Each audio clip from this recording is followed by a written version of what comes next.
الحمد لله نحمده ونستعينه ونستغفره ونؤمن به ونتوكل عليه ونعوذ بالله من شرور أنفسنا ومن سيئات أعمالنا ومن يهده الله فلا مضل له ومن يضلله فلا هادي له وأشهد أن لا إله إلا الله وحده لا شريك له وأشهد أن محمدا عبده ورسوله أما بعد فإن خير حديث كتاب الله وخير هدي محمد صلى الله عليه وسلم وشر الأمور محدثاتها وكل محدثة بدعة وكل بدعة ضلالة وكل ضلالة في النار. أعوذ بالله من الشيطان الرجيم. بسم الله الرحمن الرحيم. يا أيها الناس اتقوا ربكم الذي خلقكم من نفس واحدة وخلق منها زوجها وبث منهما رجالا كثيرا ونساء واتقوا الله الذي تساءلون به والأرحام إن الله كان عليكم رقيبا. يا أيها الذين آمنوا اتقوا الله حق تقاته ولا تموتن إلا وأنتم مسلمون. يا أيها الذين آمنوا اتقوا الله قولوا قولا سديدا يصلح لكم أعمالكم ويغفر لكم ذنوبكم ومن يطع الله ورسوله فقد فاز فوزا عظيما. أعوذ بالله من الشيطان الرجيم. بسم الله الرحمن الرحيم. قاف والقرآن المجيد بل عجبوا أن جاءهم منذر منهم فقال الكافرون هذا شيء عجيب أإذا متنا وكنا ترابا ذلك رجع بعيد قد علمنا ما تنقص الأرض منهم وعندنا كتاب حفيظ بل كذبوا بالحق لما جاءهم فهم في أمر مريض أفلم ينظروا إلى السماء فوقهم كيف بنيناها وزيناها وما لها من فروج والأرض مددناها وألقينا فيها رواسي وأنبتنا فيها من كل جوز بحيج تبصرة وذكرى لكل عبد منيب ونزلنا من السماء ماء مباركا فأنبتنا به جنات وحب الحصيد والنخل باسقات لها طلع نضيد رزقا للعباد وأحيينا بهم بلدة ميتا كذلك الخروج كذبت قبلهم قوم نوح وأصحاب الرس وثمود وعاد وفرعون وإخوان لوط وأصحاب الأيكة وقوم تبع كل كذب الرسل فحق وعيد أفأعينا بالخلق الأول بل هم في لبس من خلق جديد. وقال الله تبارك وتعالى في كلامه المجيد والفرقان الحميد وما أرسلناك إلا رحمة للعالمين وإنك لعلى خلق عظيم. وقال النبي صلى الله تعالى عليه وسلم كل أمتي يدخلون الجنة إلا من أبى قالوا يا رسول الله من يأبى قال من أتاني دخل الجنة ومن عصاني فقد أبى. اللهم رب اشرح لي صدري ويسر لي أمري واحلل عقدة من لساني يفقهوا قولي رب زدني علما رب زدني علما رب زدنی علما. محترم سامعین کرام، بزرگوں، نوجوان ساتھیوں، عزیز بچوں، پردہ نشی مائیں اور بہنیں، اللہ رب العالمین کا بے حد اور بے حساب تعریف اور توصیف ہے، اور اسی پروردگار عالم کے لیے ہر طرح کی حمد و ثنا، بڑائی و کبریائی، مدح و ستائش لائق و زیبا ہے، جس نے ہم انسان کو اشرف المخلوقات بنا کر اس دنیا کے اندر مبعوث فرمایا، اور اشرف المخلوقات بنانے کے بعد اس دنیا کے اندر ہماری تخلیق کرنے کے بعد ہمیں یوں ہی بھٹکتا ہوا بے راہ روی کا شکار بنا کر کے ہمیں یوں ہی نہیں چھوڑ دیا، بلکہ اللہ رب العالمین نے ہماری رشد و ہدایت کے لیے، ہمیں صحیح راستے پر چلنے کے لیے، ہمیں صحیح راستے پر گامزن ہونے کے لیے اللہ رب العالمین نے تقریباً 1,24,000 انبیاء کرام علیہ السلام کو اس دنیا کے اندر مبعوث فرماتا رہا. ان انبیاء کرام علیہ السلام پر لاکھوں کروڑوں درود و سلام نازل ہو. خصوصاً نبینا آخر الزمان جناب محمد الرسول اللہ صلی اللہ تعالیٰ علیہ وسلم پر، جن کے آج ہم امتی کہلانے کے حامل ہیں. حضرات گرامی، میں نے آپ کے سامنے کلام مقدس کی 2 چھوٹی چھوٹی آیت کریمہ تلاوت کی ہے، اس کے ساتھ ہی حضرت ابو ہریرہ رضی اللہ تعالی عنہ سے مروی اللہ کے نبی جناب محمد رسول اللہ صلی اللہ تعالی علیہ وسلم کا وہ فرمان آپ کے سامنے رکھا ہے۔ انشاءاللہ انہی موضوع کے تحت میں آپ کے سامنے انہی آیات اور احادیث مبارکہ کی روشنی میں آپ کے سامنے چند باتیں رکھوں گا۔ کل میں جب اس باجد پور میں تشریف لایا، میرے بھائی مولانا محمد اویس فیضی کے صاحبزادے عاقل شمس نے مجھ سے ایک بات کہی، مجھے تھوڑا ہنسی بھی آیا، اور بات بہت ہی پوائنٹ والی ہے، اہمیت کی حامل بات ہے۔ اس نے کہا کہ میں نے ایک کوٹیشن پڑھا تھا موبائل کے اندر مولانا سرفراز فیضی حفظہ اللہ کا، جنہوں نے یہ ایک بات کہی تھی کہ آج کے اس پرفتن دور میں، آج کے اس بیزی دنیا میں، آج کے اس جم غفیر کی دنیا میں، جہاں لوگ لمحہ بلمحہ چند منٹ کے لیے ترس رہے ہیں، ہر آدمی اپنے اپنے کام میں ویست ہے، پریشان حال ہے، بھاگا پھر رہا ہے، ایسے حالات میں یہ جمعہ کا دن جو رب العالمین نے ہمیں اور آپ کو عید کے ہفتے کی عید کے طور پر عنایت فرمایا تھا، اس عید کے دن علماء اکرام پر یہ ذمہ داری بنتی ہے کہ یہ معصوم حضرات، یہ عوام الناس، یہ لوگ جو مسجد کے اندر تشریف لاتے ہیں، جن کے پاس اپنے باپ کی 5 منٹ کی گفتگو سننے کا ٹائم نہیں ہوتا ہے، اپنے اولاد کو ٹائم دینے کا وقت نہیں ہوتا ہے، اپنے بیوی بال بچوں سے بات کرنے کا فرصت نہیں ہوتا ہے، وہ حضرات اس جمعے کے دن آدھا گھنٹہ ہم مولوی حضرات کو کیسے برداشت کرتے ہیں؟ حضرات گرامی، بڑا ہی اہم بات ہے، سوچنے کی بات ہے، سمجھنے کی بات ہے، غور کرنے کی بات ہے کہ آپ حضرات جب یہ قیمتی لمحہ اس مسجد کے اندر آ کر کے گزارتے ہیں تو علماء حضرات کا بھی فرض بنتا ہے، اور ہم جیسے مقررین کی یہ ذمہ داری بنتی ہے کہ ہم مکمل طور پر صحیح طریقے سے اپنی تیاری کر کے آئیں، اور آپ کو پیغام الہی کی وہ باتیں جو بتانی ہیں اس کو سمجھ کے آئے، پڑھ کے آئے، اور پڑھا تب جا کر کے آپ کو بتائیں۔ حضرات گرامی، انداز اللہ، کسی شاعر نے کہا تھا، انداز بیاں اگرچہ بہت شوق نہیں ہے، شاید کہ اتر جائے تیرے دل میں میری بات۔ آپ حضرات کو میں یہ باور کرا دینا چاہتا ہوں، میں یہ بات بتا دینا چاہتا ہوں کہ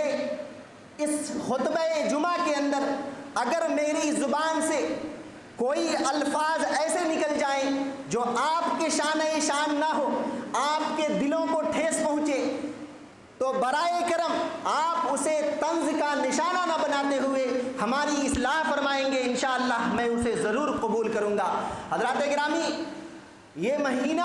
ماہ ربیع الاول کا مہینہ چل رہا ہے، اور اسی مناسبت سے میں نے آیت کریمہ کی تلاوت کی ہے۔ اللہ کے نبی جناب محمد رسول اللہ صلی اللہ تعالی علیہ وسلم، جن کو رب العالمین نے سراج منیرہ کہا تھا، جو رحمت للعالمین تھے، جو رحیق المختوم تھے، جو امام الانبیاء تھے، جو سید الانبیاء تھے، جو جد الحسن والحسین تھے، جو دنیا کو ہدایت دینے والے تھے، جو دنیا کو صحیح راستے پر گامزن کرنے والے تھے، وہ نبی اس مہینے ماہ مبارک کے 9 ربیع الاول کو صحیح روایت کے مطابق اس دنیا کے اندر تشریف لائے تھے۔ اس وجہ سے یہ مہینہ مبارک ہو جاتا ہے، محترم ہو جاتا ہے، عزت کا مہینہ ہو جاتا ہے، احترام کا مہینہ ہو جاتا ہے، اور نبی اکرم صلی اللہ علیہ وسلم کے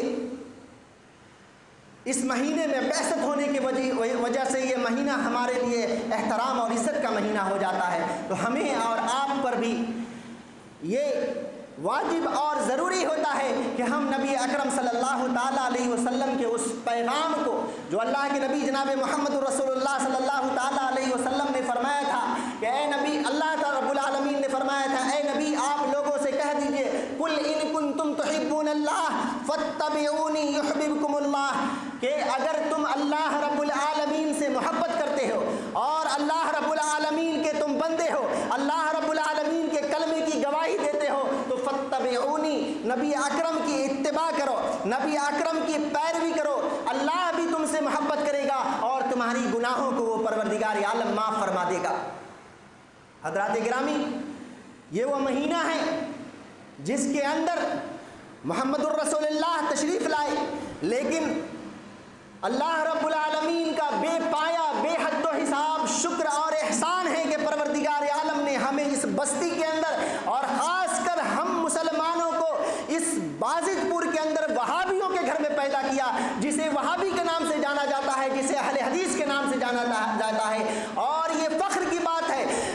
سینہ ٹھوک کر کے، خم ٹھوک کر کے یہ بات ہم حضرات لوگوں کے سامنے کہہ سکتے ہیں کہ انشاءاللہ کل قیامت کا دن ہوگا، پروردگار عالم کی عدالت لگی ہوگی اور پروردگار عالم جب ہم سے کہے گا اپنا پروانہ کس طریقے سے لے کر کے آؤ ہو، کس منہج پر لے کر کے آئے ہو، کس کے ماننے والے ہو، کس کے پیروی کرنے والے ہو، تو ہم اللہ رب العالمین سے یہ بات کہیں گے، دو ٹوک کہیں گے، ببانگے دوہل یہ اعلان کریں گے، ڈنکے کے چوٹ پر کہیں گے، پروردگار عالم اے اللہ رب العالمین، جب تیرے نبی کا فرمان آتا تھا، جب تیرا فرمان آتا تھا، اللہ میں نے تمام انسانوں کے فرمانوں کو ٹھکرا دیا نبی کے فرمان کے آگے، اور ہم وہ لوگ ہیں جو نبی کے ماننے والے ہیں، ہم وہ لوگ ہیں، ہم اس دین کو ماننے والے ہیں جس دین کو اللہ رب العالمین نے حضرت ابو بکر کو دیا تھا، اس دین کے ماننے والے ہیں جس دین کو حضرت عمر کو دیا تھا اللہ رب العالمین نے، ہم اس دین کو ماننے والے ہیں جس دین کو حضرت عثمان غنی رضی اللہ تعالیٰ عنہ کو اللہ رب العالمین نے دیا تھا، اور ہم اس دین کو ماننے والے ہیں جس دین کو اللہ رب العالمین نے صحابہ اکرام رضوان اللہ تعالیٰ اجمعین کو دیا تھا۔ ہمیں فخر کی بات ہے، اور آج مسلمانوں خوش ہو جاؤ، ہمیں اور آپ کو فخر کے ساتھ یہ بات کہنی چاہیے کہ اللہ رب العالمین نے جب ہمیں اہل حدیث کے گھرانوں میں پیدا کیا ہے تو ہمارے اسلاف نے اس کے لیے بہت زیادہ محنتیں کی ہوگی، ہمارے اسلاف نے اس کے لیے بہت زیادہ تگ و دو کیا ہوگا، تب جا کر کے آج یہ ہمارا بستی یہ کہلانے کے لائق ہے کہ واحد اور ایسی بستی ہے ویشالی ضلع کے اندر جس بستی کے اندر خالص قرآن و سنت کے ماننے والے اہل حدیث رہتے ہیں۔ حضرات گرامی، اللہ کے نبی جناب محمد الرسول اللہ صلی اللہ علیہ وسلم کے ماننے والے، نبی اکرم صلی اللہ علیہ وسلم کے پیروکار بہت سارے جماعت والے ہیں، کوئی وہابی ہے، کوئی دیوبندی ہے، کوئی بریلوی ہے، کوئی شیعہ ہے، کوئی سنی ہے، کوئی نقشبندی ہے، کوئی چشتی ہے، کوئی قادری ہے، کوئی وردی ہے، کوئی بغیر وردی کے ہے۔ حضرات گرامی، لیکن ہم اہل حدیث ہیں جن کو لوگ گالیاں دیتے ہیں اور جنہیں وہابی کے نام سے گالیوں کے ساتھ پکارا جاتا ہے، اور یہ کہا جاتا ہے کہ وہ وہابی ہیں، جن کے بارے میں آج کل کی وہ دن 12 ربیع الاول جس دن کے بارے میں کہا جاتا ہے کہ نبی اکرم صلی اللہ علیہ وسلم اس دنیا کے اندر تشریف لائے، حالانکہ خود احمد رضا خاں بریلوی رحمت اللہ علیہ کی کتاب فتاوی رجویہ جلد 26 415 صفحہ کے اندر جب آپ اس کتاب کا مطالعہ کریں گے، یہ انہی کے مذہب کی کتاب ہے، تو آپ کو پتہ چلے گا کہ امام احمد رضا خاں بریلوی رحمۃ اللہ علیہ نے کہا تھا کہ یہ جناب محمد رسول اللہ صلی اللہ علیہ وسلم کی پیدائش 8 ربیع الاول کی ہے، حالانکہ یہ ہری جھنڈی والے، یہ پگڑی نکالنے والے، یہ جھنڈا نکالنے والے، یہ لائٹیں اور کمکمے جلانے والے، یہ جلوس اور جھنڈا کرنے والے اب جب اپنے احمد رضا کے نہیں ہوئے تو پھر کس کے ہوں گے؟ اور یہ گالیاں کیوں نہ دے؟ اور گالیاں میں کل یہ اشعار بہت زیادہ پڑھا گیا اور بہت زیادہ وہابیوں کو یہ بات دی گئی اور یہ گالیاں دی گئی کہ نثار تیری چہل پہل پہ ہزاروں عید ربیع الاول، نثار تیری چہل پہل پہ ہزاروں عید ربیع الاول، سوائے ابلیس کے جہاں میں سبھی تو خوشیاں منا رہے ہیں۔ یعنی کہ ہم کو وہ ابلیس کہا، لیکن جب ہم قرآن و حدیث کا مطالعہ کرتے ہیں، جب نبی اکرم صلی اللہ تعالیٰ علیہ وسلم کی 63 سالہ زندگی کے اندر 40 سال کو ہٹا کر کے 23 سالہ نبوت والی زندگی کو اٹھا کر کے دیکھتے ہیں تو ہمیں کہیں پر بھی نہیں ملتا ہے کہ اللہ کے نبی جناب محمد الرسول اللہ صلی اللہ تعالیٰ علیہ وسلم نے جشن عید میلاد النبی منایا ہو۔ حضرت ابو بکر کا زمانہ آتا ہے، خلیفہ اول ہے، اور ان کے زمانے میں نبی کے جشن میلاد، نبی کے عید میلاد کا جو تذکرہ کیا جاتا ہے 2 بار آیا، حضرت ابو بکر کی زندگی میں ہمیں نہیں ملتا ہے۔ حضرت عمر فاروق رضی اللہ تعالیٰ عنہ کے زمانے زمانے میں 10 بار یہ آیا اور 10 سال تک حضرت عمر فاروق رضی اللہ تعالیٰ عنہ نے اپنی زندگی کے اندر حکومتیں کی، لیکن کبھی نبی اکرم صلی اللہ علیہ وسلم کا عید میلاد النبی نہیں منایا۔ ہم جب حضرت عثمان غنی رضی اللہ تعالیٰ عنہ کی زندگی کا مطالعہ کرتے ہیں تو 12 سال کے اندر میں کبھی انہوں نے جشن عید میلاد النبی نہیں منایا۔ جب ہم حضرت علی رضی اللہ تعالیٰ عنہ کی زندگی کا مطالعہ کرتے ہیں، تاریخ کے صفحات کو الٹتے ہیں، قرآن و حدیث کے صفحات کو الٹتے ہیں، بخاری کو دیکھتے ہیں، مسلم کو دیکھتے ہیں، ابو داؤد کو دیکھتے ہیں، ترمذی کو دیکھتے ہیں، نسائی کو دیکھتے ہیں، ابن ماجہ کو دیکھتے ہیں، مسانید کی جتنی کتابیں ہیں، احادیث کی جتنی کتابیں ہیں، ان تمام کتابوں کا مطالعہ کرنے کے بعد، غور و فکر کرنے کے بعد ہمیں نہ حضرت علی کی زندگی میں ملتا ہے، نہ حضرت امام حسن کی زندگی میں ملتا ہے، نہ حضرت امام حسین کی زندگی میں ملتا ہے، نہ 19 سالہ دور حکومت حضرت امیر معاویہ رضی اللہ تعالیٰ عنہ کی زندگی میں نہیں ملتا ہے۔ جب صحابہ کرام رضوان اللہ تعالیٰ علیہ اجمعین کی زندگی میں یہ لائٹ، یہ جبہ، یہ قبہ، یہ جھنڈے، یہ بتیاں، یہ حلوہ، اس طریقے کا جو رسم اور رواج جو آج کے دنوں میں منایا جاتا ہے اور ہمیں گالیاں دی جاتی ہے، اس کا ذرہ برابر بھی ثبوت ہمیں قرآن و حدیث کے اندر، تواریخ اسلام کے اندر کہیں نہیں نظر آتا ہے۔ حضرات گرامی، ہمیں اور آپ کو سوچنا ہے، غور کرنا ہے، سمجھنا ہے، کیا کون سی باتیں سمجھنی ہیں، کون سی باتیں غور کرنی ہے۔ باتیں یہ غور کرنے کی ہے، باتیں یہ سمجھنے کی ہے کہ جب ہم عید میلاد النبی نہیں مناتے ہیں، جب ہم خالص اہل حدیث ہیں، جب اللہ کے نبی جناب محمد رسول اللہ صلی اللہ علیہ وسلم کی زندگی ہمارے لیے اسوہ اور نمونہ ہے، جب اللہ رب العالمین نے فرمایا لقد کان لکم فی رسول اللہ اسوۃ حسنہ، نبی اکرم صلی اللہ علیہ وسلم کی زندگی ہمارے لیے اسوہ اور نمونہ ہے، تو جب ہم نبی اکرم صلی اللہ علیہ وسلم کی زندگی کا مطالعہ کرتے ہیں، نبی کے فرامین کو دیکھتے ہیں، نبی کے بتائے ہوئے طریقے پر عمل کرنے والے بنتے ہیں اور سوچتے ہیں، تو ہمیں اور آپ کو یہ چیز سمجھنا ہوگا کہ کیا ہم واقعی قرآن و سنت کے ماننے والے ہیں۔ وہ نبی جو پیغام ہمیں دے کر گیا تھا، کیا ہم اس نبی کریم صلی اللہ علیہ وسلم کے اس فرامین پر عمل کرنے والے ہیں؟ کیا ہم غور کرنے والے ہیں؟ کیا نبی سے محبت کرنے والے ہیں؟ ہم نے فخریہ تو کہہ دیا کہ ہم اہل حدیث کے گھرانے میں پیدا ہوئے، ہم نے فخریہ تو کہہ دیا کہ ہم وہابی ہیں، ہمارا گاؤں اہل حدیثوں کا گاؤں ہے، لیکن حضرات گرامی، جب ہم اپنے گاؤں کے معاشرے کے اندر لوگوں سے ملتے ہیں، باتیں کرتے ہیں، نوجوانوں کے حالات کو دیکھتے ہیں، سوشل میڈیا کا زمانہ ہے، ایک خبر جو آپ تک پہنچے گی وہ آگ کی طرح پورے گاؤں، پورے محلے اور پورے علاقے میں پہنچ جاتی ہے۔ ہم نے اسی گاؤں کے فرزند کو دیکھا ہے، ہمارے اور آپ کے وہ بھائی ہیں، وہ کہیں کوئی گجرات میں کما رہا ہوتا ہے، کوئی دلی میں کما رہا ہے، کوئی پنجاب کے اندر کما رہا ہے، لیکن حضرات گرامی، یہ اولاد جو ہماری نئی نسل ہے، جو ہمیں پیسے کما کر کے بھیجتی ہے، کیا ہم حضرات نے کبھی اس کے ایمان کا جائزہ لیا ہے؟ کیا ہم نے کبھی سوچا ہے کہ یہ ہماری اولاد جو باہر جا کر کے کماتی ہے، اس کے ایمان کا کیا حال ہے؟ یہ پیسہ، یہ دھن، یہ دولت، یہ عزت، یہ شہرت کچھ کام نہیں آنے والا ہے اگر ہم نے اپنے اولاد کی خبر گیری نہ کی، ہم نے اپنی اولاد کو سوچا نہیں، ہم نے اپنے اولاد کے بارے میں جانا نہیں، ہم نے اپنے اولاد کو پرکھا نہیں، تو کچھ کام نہیں آنے والا ہے۔ حضرات گرامی، ہم نے سوشل میڈیا کے اندر، آج ہمارے پاس موبائل موجود ہے، اور اس موبائل کے اندر ہمارے گاؤں کے 3 فرزند ایسے ہیں جن کی ویڈیو کو میں نے سوشل میڈیا پر دیکھا ہے، جو نعوذ باللہ، توبہ استغفر اللہ، وہ جے شری رام کا نعرہ لگاتا ہوا نظر آ رہا ہے۔ وہ لڑکا آج کے پچھلے ہفتے 17 ستمبر کے دن وہ اپنے مشین کا ٹائر کا کام کرنے والا وہ لڑکا اپنے مشین کا پوجا کرتا ہوا نظر آ رہا ہے، اور 17 ستمبر کے دن وہ وشکرما کا پوجا کر رہا ہے۔ کہاں چلا گیا ہے ہمارا سماج؟ داڑھیاں رکھ لینے سے اور سماج کے اندر عزت بنا لینے سے، پیسہ اور دولت جمع کر لینے سے، اگر ہم نے سوچا نہیں، ہم نے غور نہیں کیا، ہم نے اپنے معاشرے کو تباہی کے دہانے سے